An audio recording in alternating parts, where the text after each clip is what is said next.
Dear Mr. Congressman, my eyes have seen what so far 1.2 million other children's eyes have seen across our country. We have seen the sadness of our fathers' faces when we were forced out of our homes due to this thing called foreclosure. My aunt, whose family home was also foreclosed, said that 1.2 million children is equivalent to almost every child that lives in 3 cities the size of Philadelphia being forced out of their home. Can you imagine every child in 3 cities that big? I will never forget how sick my dad looked the night we were forced out of our home, when, in all the confusion, we could not find my little sister's special blanket and bedtime storybook. We were also upset because we had to give our family pet away since we did not have a place to bring him. My daddy lost his job, and no matter how hard he tried, he could not find another one. He lost all his and Mommy's savings. Then, because of something I cannot understand called being upside down on our home, we lost it, just like my aunt and her family.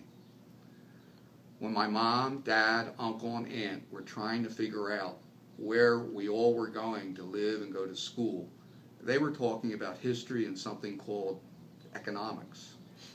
They said all our real problems started back in 1886, when the Supreme Court kind of conspired to give corporations something called corporate personhood. Once the corporations got the corporate personhood thing, they were able to win all kinds of court cases. Then, in 1976, the Supreme Court said that speech is money. After that, my aunt said, hell broke loose. I don't understand all this, as I thought speech was what comes out of a natural person's mouth, and money was something that the banks had a whole lot of. My uncle said that ever since my money became speech, most of the politicians were purchased by corporations with the money. He said that politicians stopped using very important things like the Sherman Antitrust Act that was supposed to protect us from really power-hungry companies getting too big.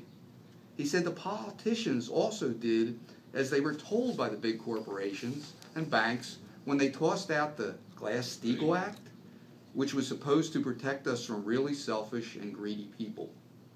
He said there was a Swiss study that showed that the whole economy of the world was being largely controlled by just 137 corporations, which are like a cancerous tumor sucking the life out of the worldwide economy.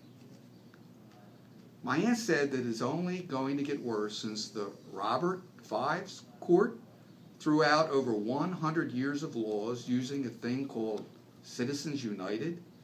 She said the courts have given away the keys to both our country's and the world's fate to a plutocracy, which I learned means a very small, self-serving, wealthy group.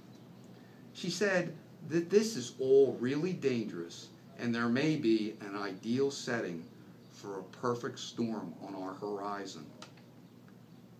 My mom was talking about the men that started our country.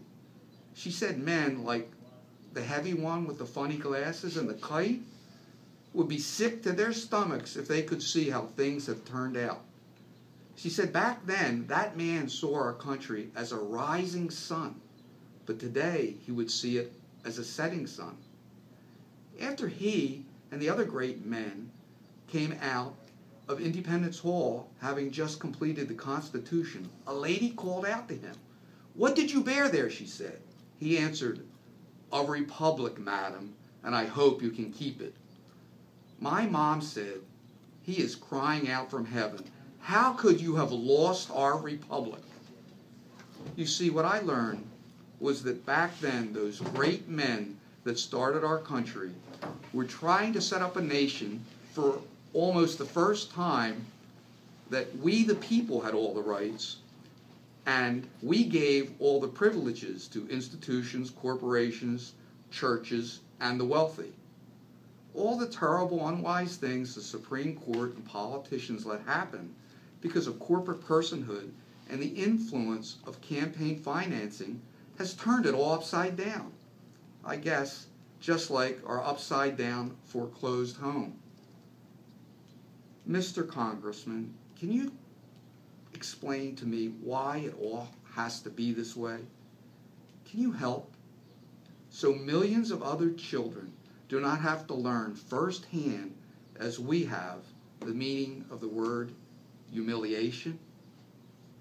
Sincerely yours, just 2 of 1 million pair of children's eyes so far.